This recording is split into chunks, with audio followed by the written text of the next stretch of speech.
Assalamualaikum warahmatullahi wabarakatuh. Selamat pagi Bapak dan teman-teman. Perkenalkan saya Aceh Fernanda. Pada kesempatan kali ini saya akan menjelaskan mengenai transportasi berkelanjutan atau dengan istilah lain Sustainable Transportation.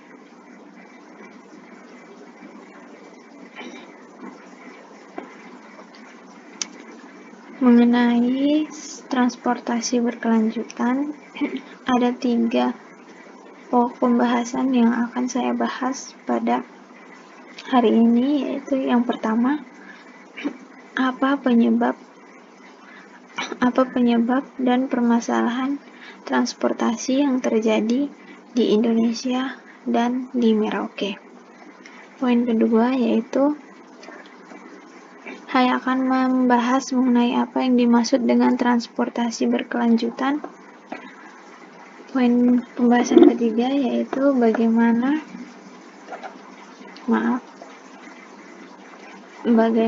alternatif pemecahan masalah transportasi yang saya sebutkan nanti. Setelah yang akan saya bahas, selanjutnya masuk ke pembahasan.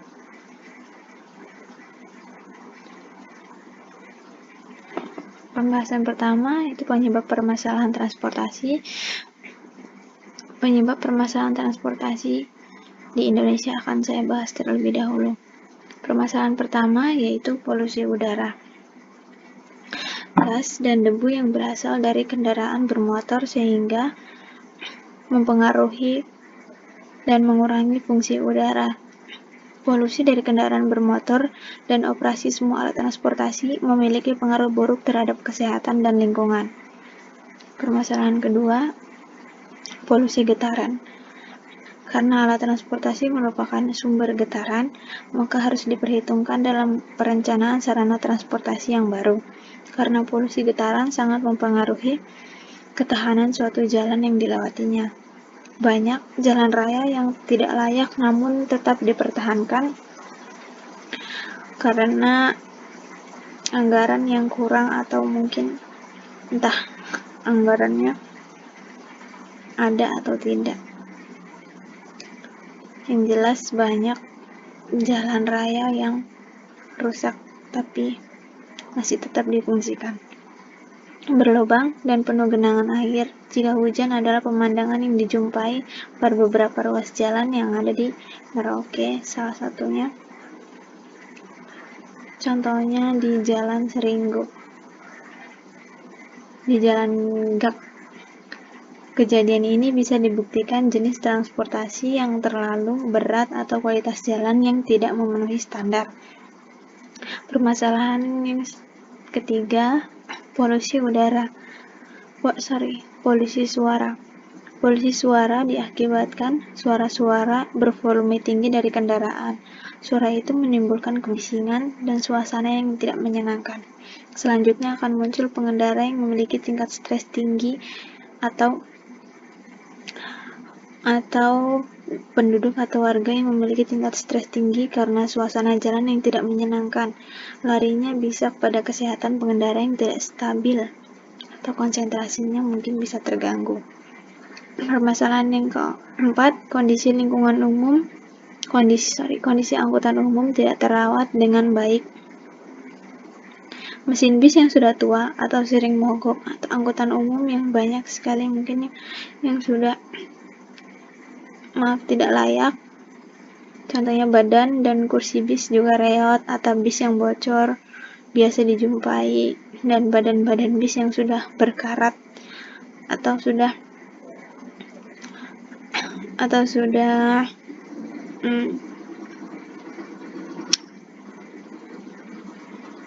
reot, tidak layak. Pemilik transportasi seperti itu biasanya kurang melakukan perawatan dengan baik dan berkala, mungkin karena kendaraannya itu bukan kendaraan pribadi, makanya sering lalai. Meski saat ini sudah lahir moda transportasi online, namun sepertinya malah melahirkan masalah baru. Konflik sosial terjadi antara pengemudi transportasi konvensional dengan modern. Permasalahan yang kelima itu rendahnya tingkat kesadaran pengendara. Pengguna jalan seperti pengendara motor dan pengemudi mobil, baik pribadi maupun umum, masih banyak yang melanggar peraturan, seperti contohnya angkot ngetem, angkot yang biasa mungkin berhenti tiba-tiba karena ada penumpang, hingga mereka buru-buru menghampirinya tanpa menyalakan lampu sen. Biasa mengakibatkan terganggunya pengendara lain dan bisa juga menyebabkan kecelakaan. Permasalahan yang keenam, belum meratanya pembagian jalan. Masih banyak daerah yang memperlihatkan transportasi umum dan transportasi jalan di satu ruas jalan yang seharusnya ada pemisahan. Transportasi pribadi harus mempunyai jalan sendiri, begitu juga transportasi umum, agar tidak terjadinya saling mengganggu. Permasalahan kedua yaitu permasalahan yang ada di Merauke. Yang pertama, polusi udara. Sama halnya dengan yang ada di Indonesia, gas dan debu yang berasal dari kendaraan bermotor dikarenakan belum adanya pembagian jalur transportasi di Merauke, kendaraan seperti truk, pengangkut, dan bahan bangunan masih dalam jalur yang sama, sehingga menambah polusi tersendiri selain dari motor. Hal itu mempengaruhi dan mengurangi fungsi udara. Polusi dari kendaraan motor dan mobil yang beroperasi memiliki pengaruh buruk terhadap kesehatan dan lingkungan. Permasalahan yang kedua yaitu polusi suara. Secara keseluruhan atau hampir sebagian besar penduduk Merauke, salah satunya itu remaja-remaja, mengganti knalpot standar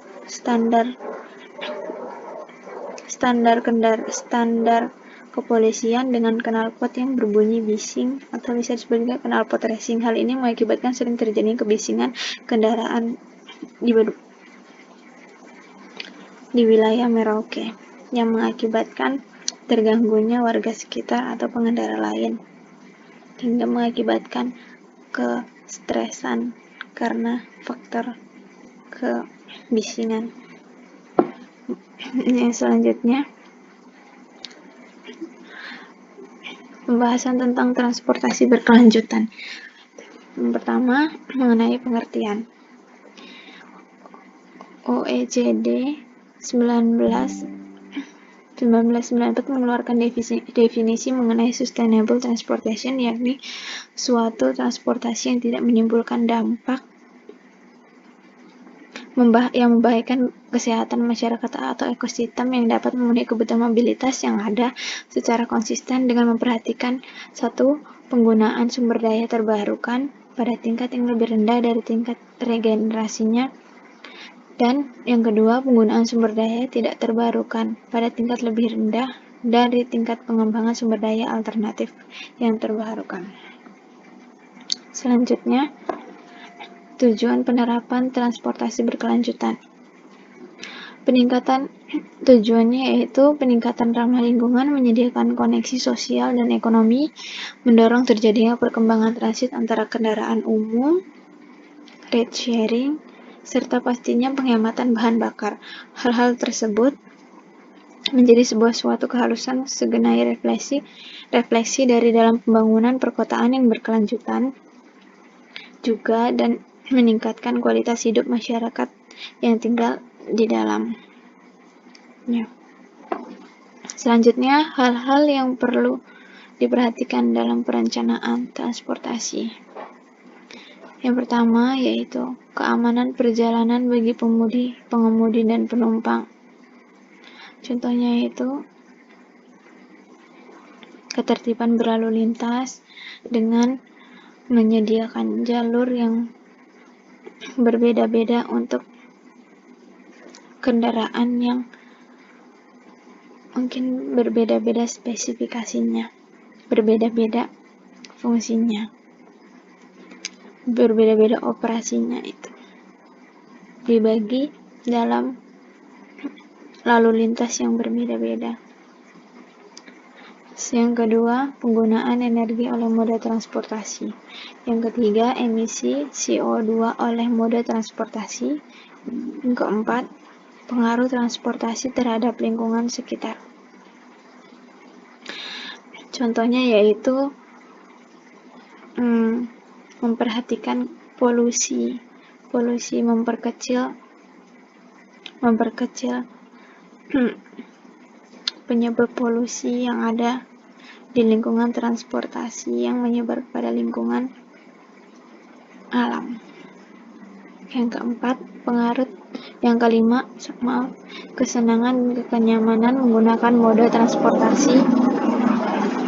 Kesenangan dan kenyamanan menggunakan moda transportasi dimaksud untuk kenyamanan transportasi. Contohnya yaitu seperti kendaraan bisa mengakses ke jalur-jalur yang sempit, atau kendaraan bisa langsung menuju ke konsumen, yaitu ke depan rumah konsumen. Terus transportasi yang nyaman yaitu transportasi yang bersih atau kendaraan yang masih layak sehingga penumpang merasa aman dalam berkendara. Yang keenam, emisi dari bahan beracun dan bahan kimia berbahaya seperti polusi udara dikarenakan penggunaan moda transportasi. Yang ketujuh, guna lahan bagi moda transportasi seperti lahan parkir. Contohnya itu diperluasnya lahan-lahan parkir agar tidak mengganggu lalu lintas jalan akibat kendaraan yang biasa parkir di pinggir-pinggir jalan karena tidak adanya lahan parkir. Yang kedelapan, gangguan terhadap wilayah alami oleh moda transportasi atau infrastruktur lainnya. Yang kesembilan, polusi suara oleh moda transportasi.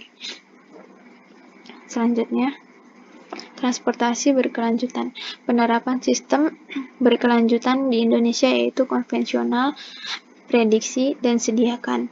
Contoh penerapan transportasi berkelanjutan tersebut sebagai berikut. Jalur carpool adalah salah satu cara untuk mendorong carpool.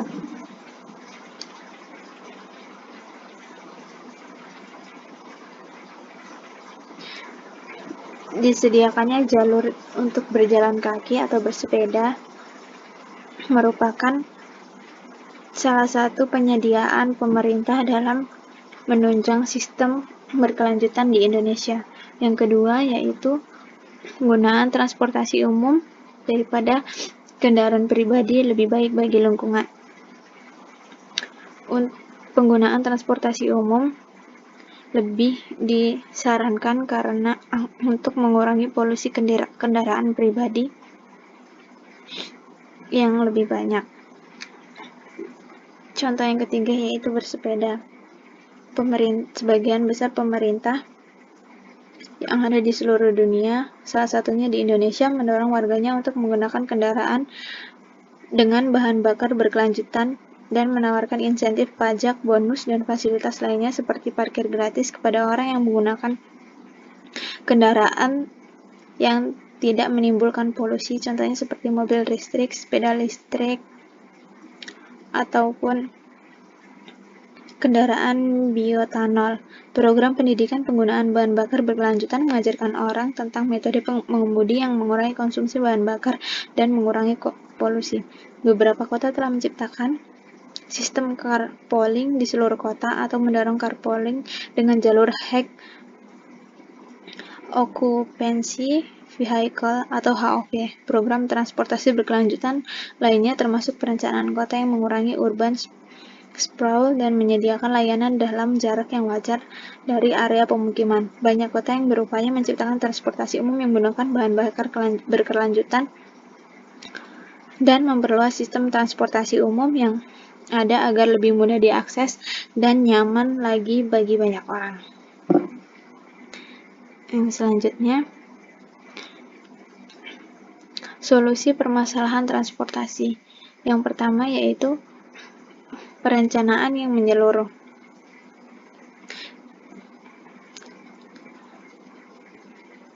Karena masalah yang sering terjadi sudah kompleks, maka tidak bisa menyelesaikan secara parsial atau setengah-setengah saja. Butuh solusi yang menyeluruh sehingga dengan cara ini tidak cuma menyelesaikan masalah namun menimbulkan masalah baru.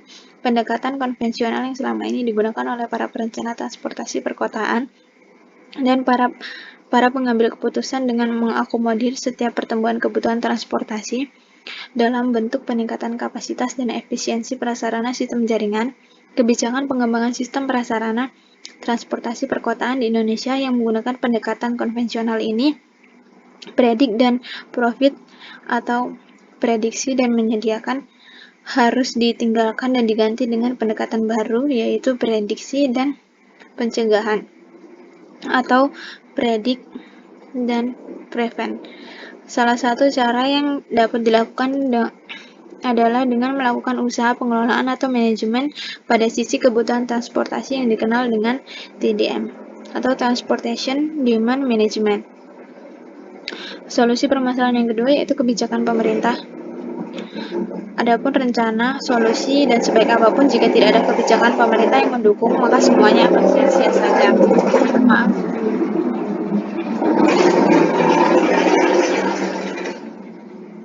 Dan tugas menyelesaikan permasalahan transportasi sebenarnya adalah tanggung jawab pemerintah atau pihak yang berwenang. Contohnya yaitu dikenal dengan Transportation Demand Management atau TDM tadi. Solusi permasalahan yang ketiga yaitu sumber pendanaan yang cukup. Dalam menularkan solusi dan kebijakan, semua akan bisa berjalan dengan mulus jika didukung dengan anggaran dana.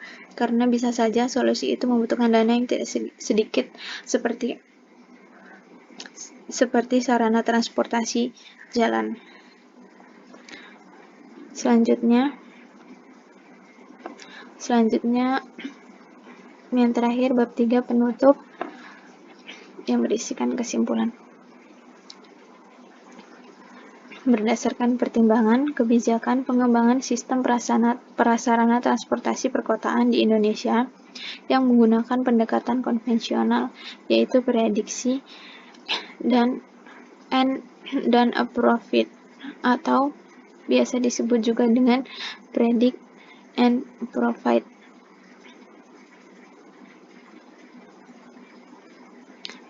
Atau ramal dan sediakan harus ditinggalkan atau diganti dengan pendekatan baru yaitu predict dan prevent atau ramal dan cegah. Mengapa terdapat pernyataan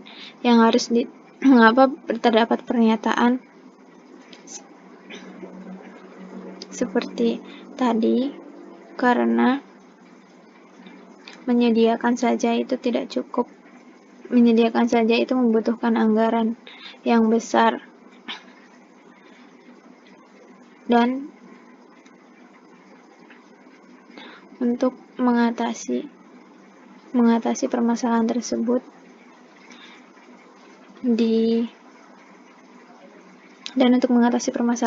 tersebut didapatkan solusi yaitu setelah dilakukan prediksi, selanjutnya akan dilakukan pencegahan sebelum harus dilakukan penyediaan. Karena penyediaan sarana sistem berkelanjutan membutuhkan dana atau anggaran yang besar. Mungkin itu saja yang dapat saya sampaikan. Saya atas nama Astrid Firnanda dengan NPM 202022201038. Saya mohon maaf jika ada salah kata atau informasi yang kurang jelas dari saya. Saya hanya bisa memohon maaf yang sebesar-besarnya. Itulah presentasi Dari saya ucapkan terima kasih. Wassalamualaikum warahmatullahi wabarakatuh. Selamat pagi, Bapak dan teman-teman.